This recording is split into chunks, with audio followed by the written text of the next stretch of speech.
What do you want to say to people? Are buses fully staffed for each route? What are we expecting for this first week of school? So we started off bright and early transportation this morning, and all of our routes are fully staffed. We have all of our drivers. We know in the first 2 weeks of school, there's going to be some glitches. So use the call center number 393-6000 or check your e-link, which is connected to Power School if you have transportation questions, or email, and we're going to get through all the glitches. But just be patient. We always know every year it takes us about 10 days, but we're going to work through all the issues we have today.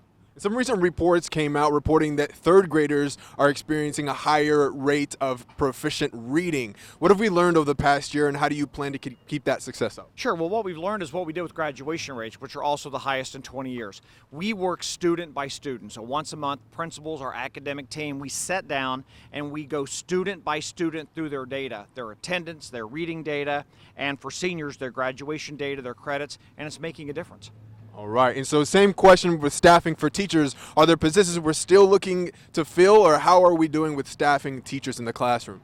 So we are staffed. We have some positions that are open. We'll start doing some leveling where we have uneven numbers, but if you want to work in South Bend schools, we're always happy to have you apply online.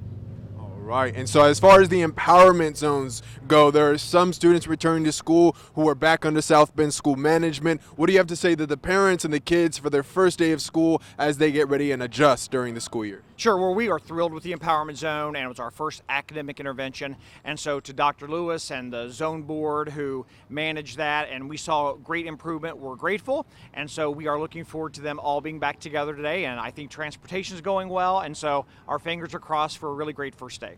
All right. So are there other things that we're looking forward to in how we improve academics in the classroom this year? Are there new things being implemented as far as curriculum or just strategies and communing with teachers? What are we looking for this year? Sure. So we're going to do what the community's asked us to do. Have safe and secure schools, make sure all of our third graders are reading, and continue to improve graduation rates. And we're doing that by specific interventions for students who are struggling. But the most important thing the district does is student by student data. And that is making all the difference, whether it is in attendance, reading, or graduation rates.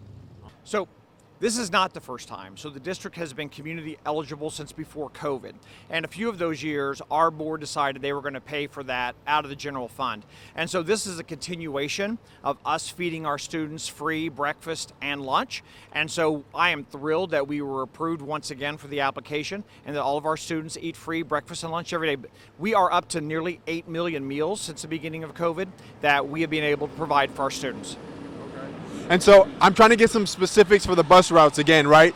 Trying to understand that there are new routes and that some of the boundaries have changed. So can you get specific with us when it comes to maybe there were students who were going to Adams or Raleigh or Washington who may no longer qualify? How do we set ourselves up for success when it comes to understanding the new routes and the new boundaries? Sure. So in April of 23, the board approved new boundaries, which means that when we closed a high school and we started K-8 schools, that students' homeschool boundaries shifted.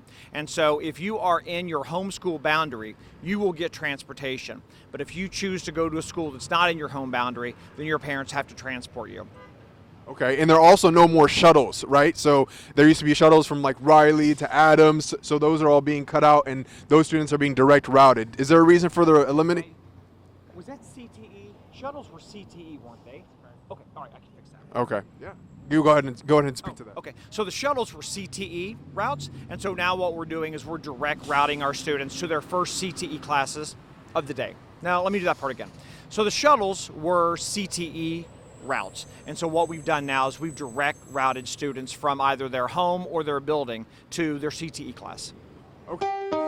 Thanks for watching. Like and subscribe to the WSBT 22 YouTube channel.